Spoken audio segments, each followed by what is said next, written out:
Hi, welcome to week 4. This is your chapter 4 lecture out of your fashion forecasting textbook. It's really important that you listen to this lecture and also read the chapter in order to do your homework this week. We have a quiz on chapter 4, so this chapter is especially important. All right, here we go. Okay, so chapter 4. What's this? Okay, so this is still in part 1 of the book, which is forecasting frameworks. Chapter 4 is all about modern forecasting methods. Some objectives that we have for this chapter is comprehending the history and evolution of trend forecasting. So how did it start out? How did we start to forecast trends?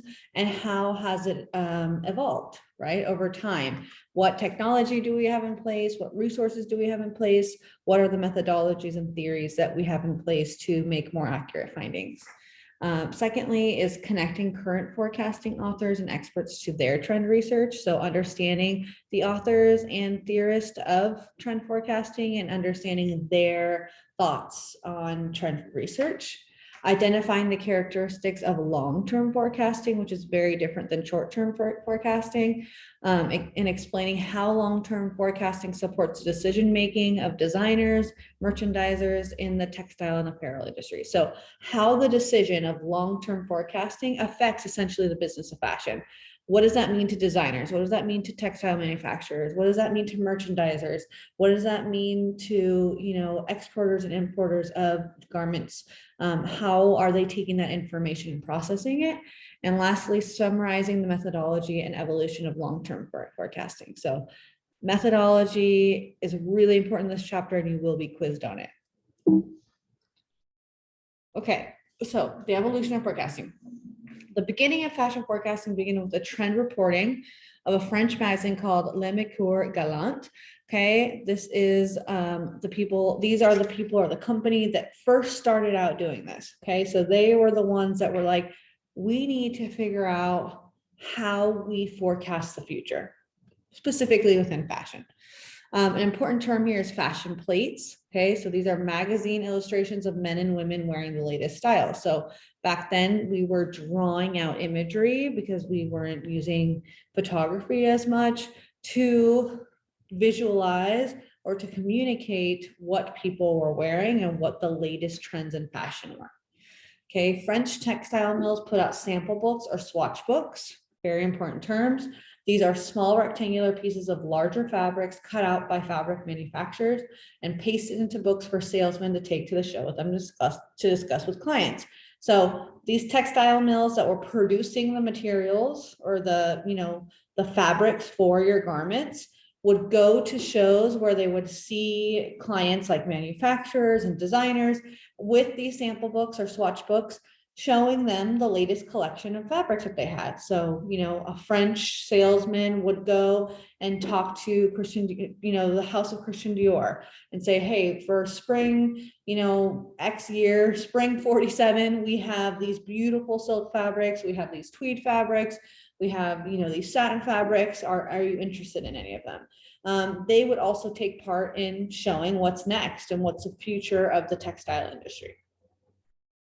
Color cards, another important term, is a collection of custom dyed silk and wool swatches presented on cards for American textile companies to use as a source of ideas and directions. Okay, we talk about color cards now as like Pantone colors, right? So if I want to create a garment in a beautiful aquamarine color, that color aquamarine can be interpreted in many different ways, whether I'm producing my garments in Pakistan or getting them locally sourced in LA. That color can be interpreted a lot of different ways. So it's really important to source a color card or a Pantone color that will be universally understood so that I get the product that I want in the correct color. So some resources for fashion forecasting, because most design houses or designers or merchandises, most companies, honestly, do not have a dedicated trend forecasting department. They don't. It's very expensive. And most people contract that service out. So they also will subscribe to different company services. One that you guys should be very well acquainted with, right? WGSN, okay, very expensive. You guys get it for free until April, I believe. So take advantage of this and look into it and see what it, what information it gives you. But there are a bunch of other ones: Trend Union, Picklers Paris, Nelly Roddy, Promo Style, WGSN, and Last Cotton Incorporated, which I believe is the only free one that you can access.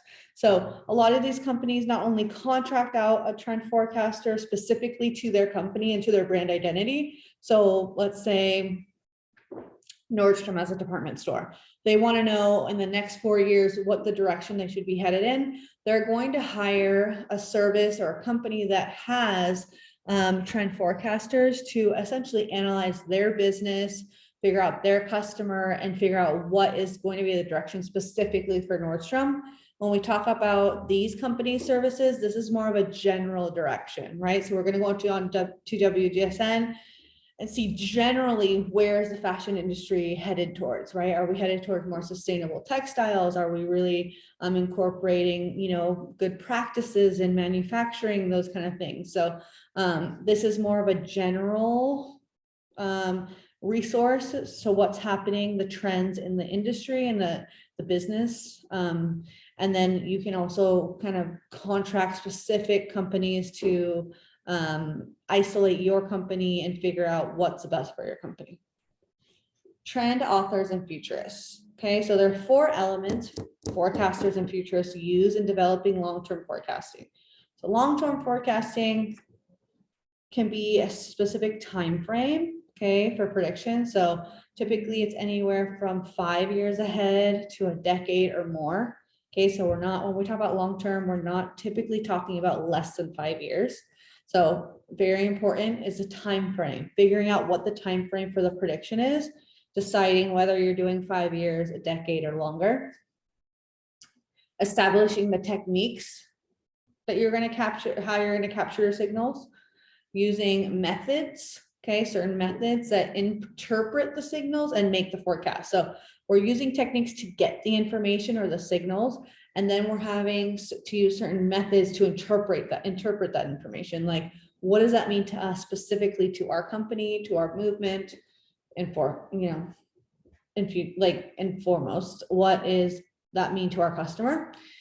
And then the range of the forecast. So whether general or restricted, or certain countries or economic systems, particular cohorts, or specific industries. So when we talk about range, this is really important. This is where we get really detailed, right? Is it for, when we're talking about Nordstrom, is it for the BP customer, the young teenage customer? Is it for the older customer? Is it for the kids trending? Is it for, home? Right? So we're putting particular cohorts on our long-term forecasting to get really, really specific and to be accurate in what we're trying to establish. Okay, John Naisbitt is a very important theorist that talks about trends. He established mega trends. Okay, so a very important book, Mega Trends, 10 New Directions Transforming Our Lives from 1982, was the first trend spotting book to become a bestseller.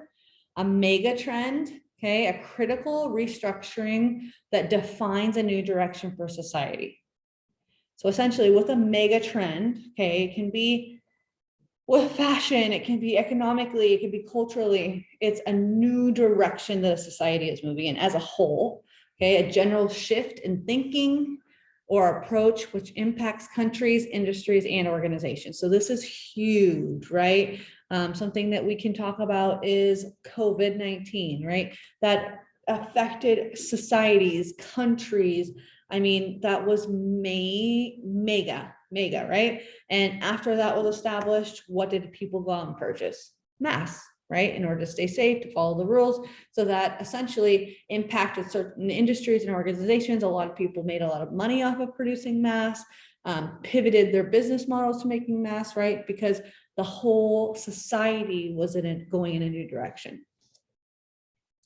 Data was gathered by continually monitoring 6,000 local newspapers each month. So consistently gathering information from local newspapers that are more specific to a certain location, and then gathering that data and interpreting it and what that means as a whole. The idea was that trends and ideas begin in cities and local communities rather than urban centers. So very interesting to think about that, right? So we're thinking about small towns, small cities that are creating the new trends that we need to spot before they hit the city, so that we can kind of interpret that information and spread that in the correct direction.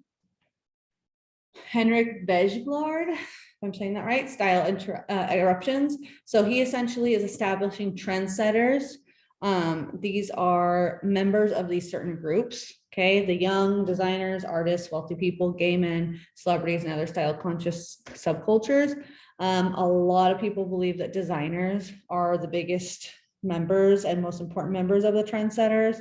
They think that they establish most of the direction of where the fashion industry is going. Okay, let's talk about polysocial individuals. Okay, these are style eruptions. Polysocial individuals mix and mingle among a wide variety of people and places, rather than just stay among people like themselves, which he describes as monosocial behavior. So if you are a polysocial individual, okay, you're taking inspiration and information from multiple different groups of people and different locations, right? So whether that means you travel a lot or you have family in different parts of the world, you are going to be polysocial because you're gathering information on how people dress, what's cool, what's trending, what food is important, what music is important to different cultures from a bunch of different groups, and you're kind of interpreting that information and what that means to you. Okay, so that's a polysocial individual. When you display monosocial behavior, that means that you only hang out with people that are like you, right? That like the same things, that are motivated by the same things, have similar jobs, similar incomes, live in similar locations. So technically, your information becomes limited because you're always surrounded by similar people. Trends typically spread through the mingling, observing, and imitating of polysocial groups, while trends rarely spread from monosocial groups. So it's easier for an idea to spread when it's within a polysocial group, because each person in that group is polysocial, and they are going to different groups, different locations, different outlets, different social media outlets to describe the information of the trends that they see are happening, right? So the information spreads a lot quicker. Okay. A third very important person is Jonah Berger. Contagious, okay? When we talk about something being contagious, that means something catching on. So two main factors contribute to whether something will catch on or will be contagious. And this is social influence and word of mouth. Word of mouth is typically more persuasive than advertising. This is really important to think about. Okay, so if you go to a restaurant and you've been seeing, grand opening, a bunch of people saying that it's amazing, you see it on Instagram, blah, blah, blah, whatever, and you go and you have a horrible experience, okay, and then you go and tell your whole group of friends that it was horrible, that you'd never go back, it's overpriced, the food tastes awful, you had this issue with your server, most likely your friends in the group that you told that story to, even though they see advertising and media about that new restaurant, are probably not going to go try it, because word of mouth is so credible and it's incredibly targeted to a specific person, right? If I trust you as a friend in my friend group, I'm most likely going to trust the words that you say, so I believe that you're credible, right? So word of mouth is really, really important in order to get trends or things to catch on. 6 principles of contagiousness. So you will need to understand STEPS, STEPPS. Okay, you're gonna have to read about this in the book and understand each step of it. Social currency, triggers, emotion, public, practical value, and stories. You will have to look these up, read about them, and understand them. They will be on your quiz. Okay, next is William Hyham. The next big thing. So these are trend initiators that can be segmented into 4 different categories. Okay, the first is political initiators, economic initiators, social cultural initiators, and technological initiators. So PEST, PEST. These are different things that start different trends, right? We talk about political initiators. Okay, we had a huge one when we had our recent election, right? People were very divided. Either you were, a follower of Trump, or you wanted to change and you wanted to go in the direction of the new president, right? That was a political initiator that maybe made you not wear a red hat because that was associated with a certain political candidate, right? Maybe you were really, really careful with, respecting, I don't know, people's ideas because a certain party was very brash about certain things, right? So there's certain trends that came out from that election and that time in history, considering politics, right? I'm not saying either one is better than the other. I'm just saying that there are certain trends that come out of politics, okay? Once a trend is determined, it can be further defined by its typology. So we can divide them up into behavioral trends or attitudinal trends. We can divide them up between micro trends, so smaller trends, and macro trends, which are mega trends that we talked about, or international trends versus national trends, right? So typically something political will be more national, unless it's something like the war in Ukraine that has now become an international trend to support that country, to voice your opinion, right? So things can be, once we figure out a trend, it can be determined into a certain category. You'll also need to understand this for your quiz. So it's really important for you to read the chapter and understand the difference between political, economic, social, cultural, and technological initiators. Long-term forecasting, okay? Long-term forecastings provide insights that are valuable in evaluating current business practices. So let's say you're a mom and pop shop during COVID, you barely made it because you had to be closed down, you lost out a lot of your workforce. There would be an insight with long-term forecasting, right, that maybe suggests that it's important to have an online presence to your business, right? Because people aren't comfortable with going into stores.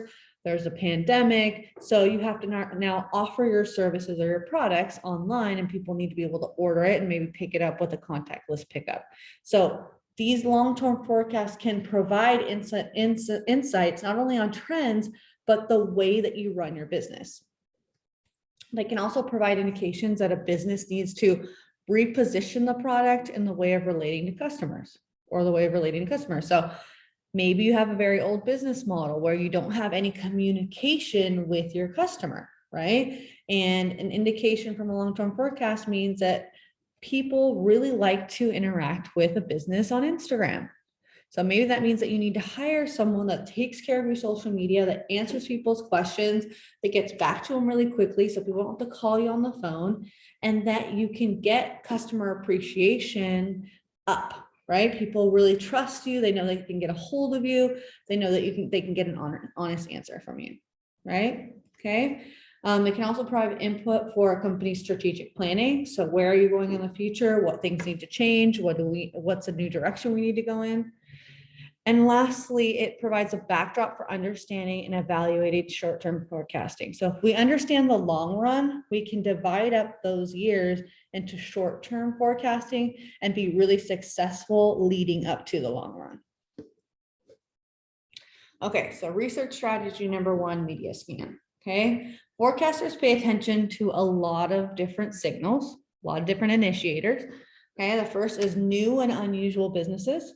Right? Let's talk about when, vaping came on the scene, right? Before we didn't really have those.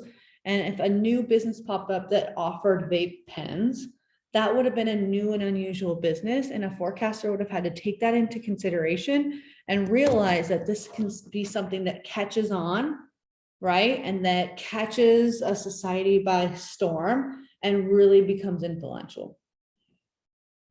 Secondly is innovative and novel products. Okay, are there new products coming on that people don't make or mass produce? Unusual travel destinations. Okay, I know, during the pandemic, everyone was going to Tulum, right? Why would you go to Mexico in a pandemic, right? What was the connection there? That was an unusual travel destination.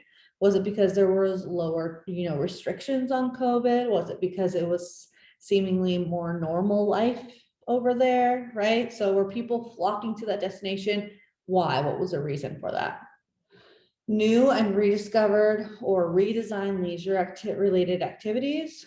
Okay, shifts in the workplace and the way people do their jobs. Huge in the pandemic, especially with education, right? What did we shift to? Everyone worked from home. Everyone can do their job just as well as in the office. Not everyone, but most in the office than they can at home, right? We can now realize that we can have an online course where we never meet on campus or in person, and you can succeed by comprehending the information and doing well. Okay. New shopping locations. Is there a new shopping center that popped up? Are there interesting store designs or new services for customers? Is there a service that hasn't been around that now is being offered? Are there stories about people and their unique adjustments to life challenges? So are there unique stories of people having a challenge and coming up with a new product or service that help battle that? And are there stories about neighborhoods with an interesting mix of people, shopping, and ethnic cultures, right? Something that comes to mind to me is Long Beach, right? That's a perfect example. It's a beautiful neighborhood city that has an interesting mix of people. It has diverse shopping. It has ethnic cultures that all mixed up in one place, where you can find food from every culture, right? So it's you typically, when we research trends, we go to cities like that to kind of figure out what is new and new combinations are happening. Research strategy number 2 is interviewing.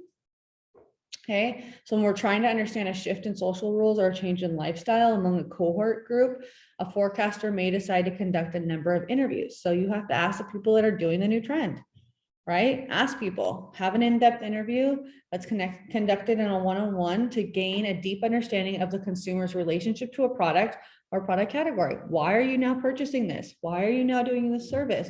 What is it that is attracting you to this new product, right? So one-on-one direct information is really important for a forecaster.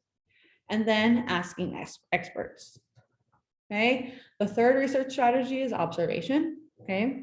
In the late 1980s, 24 researchers participated in the Consumer Behavior Odyssey, and that's a trip from coast to coast in a recreational vehicle, observing consumers in naturalistic settings while conducting qualitative research. So watching people, okay, it's something I love to do. I love to go on the weekends to a busy place, whether it's the bike path or Second and PCH, and watch what people are doing. What are they buying? What are they wearing? How are they interacting? Are they having a coffee and talking, right? Are they wearing a mask, not wearing a mask? Like, how are people feeling? How are they interacting? What are they participating in? And just understanding what that means for the future. The methodology of participant observer is a way to understand people's behaviors, okay? Understanding their attitudes, whether they've changed from the past to now, and their belief structures. Okay, looking into the future, scenario writing. So a scenario describes evolution from the present situation to one or more possible future. So when we observe and we have all this information, we've done one-on-one research, we've observed, we've collected all this data, then we start to scenario write. We start to evolve all of the information we've gathered and come up with what can be a possible future and trend. Okay, so there's a minimum of 3 scenarios that futurists recommend. That is the surprise-free scenario. So something that is very similar to what's happening, right? Where it's not going to be very extreme or different. There's the best case scenario. So things going on the upward swing, or the worst case scenario if things continue to go downward. So to be effective, the scenarios must be vivid and plausible, right? They have to be interpreted correctly, you have to have the right amount of information, and you have to be able to communicate them efficiently so that people understand them. All right, that's the end of chapter 4. Make sure that you read the chapter because you will have to take a quiz of 10 questions and the information is all in the chapter. Thank you.